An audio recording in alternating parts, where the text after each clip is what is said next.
ተነሱ። ከቆዘማችሁበት ተስፋ ከቆረጣችሁበት እግዚአብሔርን መፈለግ ካቆማችሁበት በዛ ኤሪያ ላይ የተለያዩ እናንተ ሊረዱ የሚችሉ ቪዲዮዎችን ማየት ካቆማችሁበት ሰፖርት የሚያደርጋችሁን ነገር ያንን ረሃብ ፊድ የሚያደርግ የሚመግብን ነገር መከታተል ካቆማችሁበት ህይወት በጌታ በኢየሱስ ክርስቶስ ስም ንቁና ተነሱ። እግዚአብሔርን መፈለግ ጀምሩ። አንበሳ አለ እኮ ዳዊት ሊራብ ይችላል አለ። አንበሳ ተርቦ አያውቅም። አንበሳ ሲርበው የሚበላውን ነገር ፈልጎ ያገኛል። ይኸው አንበሳ ቢርበው ይቀለዋል። እግዚአብሔርን የሚፈልጉ ሰዎች አለ ከመልካም ነገር አይቆም። አንበሳ ሲራባ አይታችኋል አለ።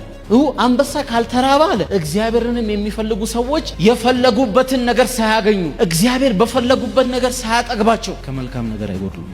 ሌትስ ሲክ ጌታ ሆይ ይህን ነገር ሳታረግ እኮ ዕድሜ እየሄደ ነው። እኔ ህይወት ላይ ይህንን ነገር መፈጸም አለብህ ብለን ሌትስ ፋይት ብለን ማልቀሳለን። መላሽ እግዚአብሔር፣ ፕሮሞተር እግዚአብሔር፣ አቢ እግዚአብሔር፣ ባራኪ እግዚአብሔር ነው። እያንዳንዱ እኛ የሚሰጠን ነገር በሙሉ ያለው በእግዚአብሔር እጅ እንኳን በሰው እጅ ያለው። በቃ እግዚአብሔርን ጠይቀው፣ ሲክ አድርገው። እግዚአብሔር የጣላችሁትን የምትመልሱበት ጸጋ ዛሬ ይጨምርላችሁ።